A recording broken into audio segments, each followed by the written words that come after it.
Hello friend, আমি আজকে নতুন ব্লগ শুরু করছি। তো সেটা হচ্ছে পুরীর ব্লগ। তো আজকে আমরা পুরী যাচ্ছি। আমি যাচ্ছি আমার শাশুড়ির সঙ্গে, কাকা শাশুড়ির সঙ্গে। আজকে আমার হাজবেন্ড যেতে পারছে না। তো পুরী যাওয়ার আগে আমি এখান থেকে ব্লগটা বাড়ি থেকে শুরু করছি। আমাদের ট্রেন রাত্রিরে, আমরা বেরোবো, অনেক দেরি আছে অবশ্য এখনো। তো এবার আস্তে আস্তে রেডি হবো, খুব এক্সাইটেড লাগছে। অনেকদিন পর পুরী যাচ্ছি, কিন্তু হাজবেন্ডকে ছাড়া মনটাও খারাপ লাগছে। কি করবো, কিছু তো করার নেই।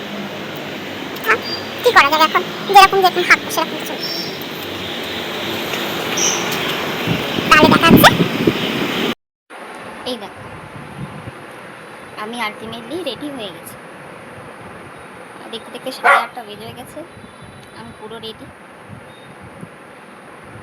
মোটামুটি যাওয়ার জন্য প্রস্তুত।